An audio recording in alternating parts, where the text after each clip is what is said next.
Olá! Hoje a nossa conversa é sobre os transtornos globais do desenvolvimento, os TGDs. A gente se baseou em materiais de diagnóstico e também educacionais que mostram uma trajetória bem interessante, né? Saindo daquela visão antiga de loucura, de exclusão, Exato. para chegar num foco hoje em inclusão, em cidadania.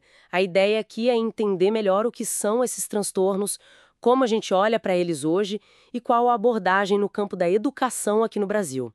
Bom, vamos lá então. Vamos sim. Olha, o termo TGD, ele agrupava algumas condições, né, que tinham em comum desafios bem significativos na interação social, na comunicação e também nos padrões de comportamento meio restritos, repetitivos. Certo. Mas o ponto de partida hoje, assim, o que mudou muito foi o DSM-V. É o manual de diagnóstico que a gente usa como referência. Ah, o DSM-V. E isso.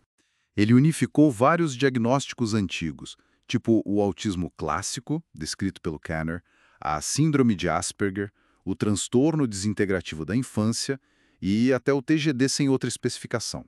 Tudo isso hoje está debaixo de um termo só, transtorno do espectro autista, o TEA. Entendi. Então essa unificação pelo DSM-V foi mais que só mudar o nome, né? Qual foi o impacto real disso?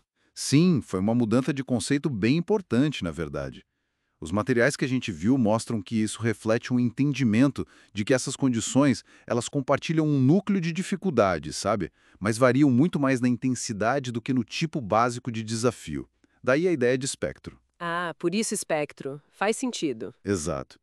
E isso, claro, impactou como se pensa o diagnóstico e principalmente como se planeja o suporte para cada pessoa, reconhecendo essa imensa variedade entre os indivíduos. E essa manifestação que geralmente acontece antes dos 3 anos, imagino que seja um desafio identificar tão cedo, ainda mais com essa variabilidade toda, né? Com certeza. Identificar cedo é fundamental, mas é complexo por causa dessa diversidade. Alguns sinais podem ser, por exemplo, um bebê que não busca muito o olhar, sabe? Ou uma criança pequena que demora mais para falar. Ou que já mostra aqueles interesses muito fixos. Hum. E um ponto importante que as fontes destacam, e que foi uma mudança de chave, é diferenciar o TEA da deficiência intelectual. Podem até acontecer juntos, né? As comorbidades existem, mas o TEA em si se define por essas falhas na interação e comunicação, que tem uma base neurobiológica e não por uma questão cognitiva como foco principal. Entendi. Então vamos detalhar um pouco mais essas características que as fontes descrevem para o TEA, começando pela interação social, como você mencionou. Claro. O primeiro ponto são essas dificuldades qualitativas na interação social recíproca. Isso pode ser desde uma dificuldade em começar ou manter um contato visual, em compartilhar interesses ou emoções com os outros, até entender aquelas dicas sociais mais sutis, sabe? E também uma dificuldade maior em fazer e manter amizades, o que é esperado para a idade. E a comunicação? Como que essa dificuldade é diferente, assim, na prática, de uma timidez muito grande ou de um atraso de fala mais comum que algumas crianças têm? Boa pergunta. No TEA, essa dificuldade na comunicação, seja ela com palavras ou sem, tende a ser mais qualitativa, como eu disse. Pode ter atraso ou até ausência de fala, sim. Mas também pode ter padrões tipo ecolalia, sabe? Repetir o que ouviu. Ah, sim. Ou inversão pronominal, falar de si mesmo usando ele ou o nome. E a dificuldade em usar gestos, expressões do rosto, o tom de voz para ajudar na comunicação. E aquela dificuldade em começar ou manter uma conversa de forma fluida, sabe? Vai além da timidez. Faz sentido. E o terceiro eixo? Aqueles padrões restritos e repetitivos. Isso. Esse ponto engloba comportamentos, interesses ou atividades. Podem ser movimentos motores que se repetem, estereotipados, tipo balançar as mãos ou o corpo. Pode ser uma necessidade muito grande de rotina, de rituais e um desconforto enorme se algo muda. Nossa! E uma das fontes até descreve, por exemplo, como mudar o caminho para a escola pode gerar uma crise séria. E tem os interesses, que podem ser muito intensos e focados em coisas bem específicas, ou então reações sensoriais diferentes, tipo ser muito sensível a sons, luzes, texturas, ou o contrário, buscar muito certos estímulos. A combinação e intensidade disso tudo varia demais. É, dá pra ver que é um universo bem complexo. E o fascinante é ver como legislação e a pedagogia tentam dar conta dessa complexidade toda, né? Aqui no Brasil, a Constituição de 88 e a LDB lá de 96 já falavam do direito à educação inclusiva, de preferência na escola comum. E depois vieram leis mais específicas para o TEA, certo? Sim, a Lei 12.764 de 2012 foi um divisor de águas. Ela criou a Política Nacional de Proteção dos Direitos da Pessoa com TEA e, o ponto-chave, ela equiparou o TEA à deficiência para todos os efeitos legais. Ah, isso é importante. Muito, porque reforça direitos e direciona as políticas, como o atendimento educacional especializado, o AEE. O AE, que funciona como um apoio extra dentro da escola, é isso? Exatamente. O AEE não é para substituir a aula normal, tá?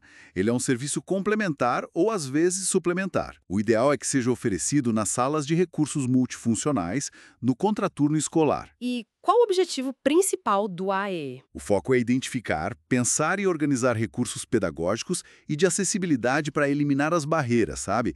Para garantir que o aluno participe de verdade, desenvolvendo a autonomia dele. E que tipo de recursos ou estratégias as fontes que a gente viu citam como exemplos? Elas mencionam algumas abordagens e ferramentas que podem ajudar, mas sempre dependendo da necessidade de cada um.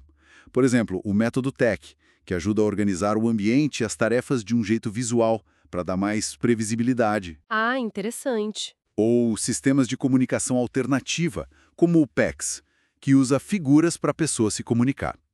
E softwares tipo o Boardmaker, que ajuda a criar esses recursos visuais, pranchas de comunicação e tudo mais. Com tanta variação dentro do espectro, essa coisa da individualização parece ser o ponto mais crítico e talvez o mais difícil na escola, né? As fontes dão alguma dica de como fazer isso funcionar bem? Totalmente. Individualizar é a chave e o maior desafio. As fontes apontam para a necessidade do plano de atendimento especializado, o PAI. E ele precisa ser feito junto. Professor do AEE, professor da sala comum, a família, outros terapeutas que acompanham a criança. Uma colaboração, então. Exato. Tem que ter flexibilidade no currículo, adaptar atividades, avaliações e, claro, formação continuada para os professores. Tudo isso é essencial para que o AEE funcione de verdade e não seja só para cumprir tabela. Então, resumindo a ideia principal que sai dessas fontes todas, o que tudo isso significa? Significa que o TEA é uma condição do neurodesenvolvimento que afeta o jeito da pessoa interagir e se comunicar e que se mostra de formas muito diversas. E a resposta que a gente busca hoje, tanto na lei quanto na pedagogia, é para superar aquele estigma antigo, sabe? Reconhecer essa diversidade e focar em oferecer os suportes certos para cada um dentro de uma escola e de uma sociedade que querem ser inclusivas. Dá para notar uma mudança clara de foco. Não é mais buscar uma cura, mas sim dar suporte e desenvolver os potenciais de cada um. Exatamente. A pesquisa sobre as causas continua, claro.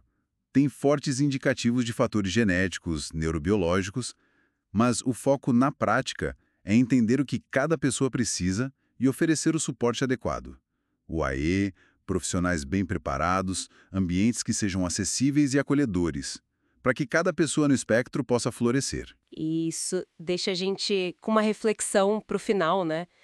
Pensando em toda essa complexidade e na singularidade de cada pessoa no espectro autista, como será que as práticas na educação podem evoluir ainda mais para realmente nutrir os potenciais e garantir não só o acesso, mas o pertencimento e o desenvolvimento pleno dessas pessoas na escola e na sociedade?